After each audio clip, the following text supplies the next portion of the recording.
Сәлем достар, бүгінгі видеода мен сіздерге осындай өте керемет дәмді болып шығатын трайфлдың рецептісін ұсынамын. Егер де отбасыларыңыздағы адамдарды қуанқыларыңыз келсе, видеоны соңына дейін қарап міндетті түрде осы рецептпен жасап көріңіздер. Және де менің каналыма тіркеліп, лайк басып, комментарий жазып кетуді ұмытпаңыздар. Сонымен достар, біз ең бірінші ыдысымызға 3 жұмыртқамызды жарып аламыз. Жұмыртқа бөлме температурасында болғаны дұрыс.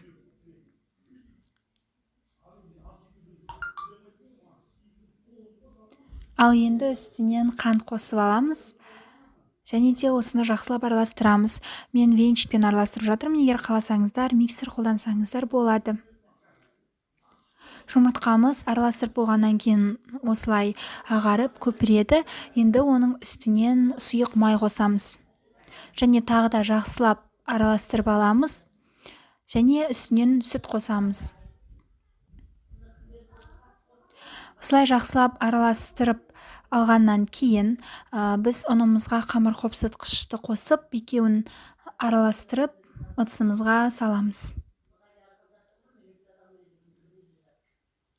Және тағы жақсылап араластырамыз. Ал енді үстінен какао ұнтағын қосамыз. Және тағы да жақсылап араластырамыз. Сонымен достар, біздің тестомыз дайын, ол осындай болып шығады.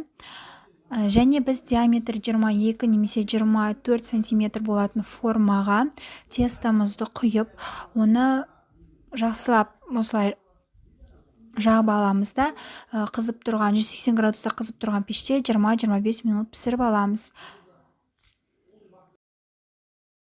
Ал енді кремін дайындаймыз. Ол үшін мен осындай Белария кремін қолданамын. Салқын Белария кремін осылай жақсылап миксерлеп аламын. Және үстінен қант қосамын. Егер қаласаңыздар, үстінен қант ұнтағын қоссаңыздар да болады. Және мен бұл кремнің үстінен қаймақ та қосамын. Қаймақ қосатын себебім Белария кремінің дәмі мен отбасымдағыларға онша ұнамағандықтан, оған қаймақ араластырған кезде дәмі өте нәзік әрі жүректі алмайтын крем болады.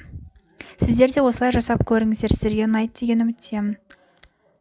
Сонымен достар, біздің бисквитіміз дайын болды. Ол осындай үлпілтек әрі өте дәмді болып шықты. Достар, біз енді трайфлымызды жинайтын боламыз. Ол үшін осындай ыдысқа, трайфл жасайтын ыдысқа, немесе кез келген бір ыдысқа осылай пирогымызды үгітіп салып аламыз. Ал енді үстінен бағана дайындаған кремімізді салып, жақсылап жағып аламыз.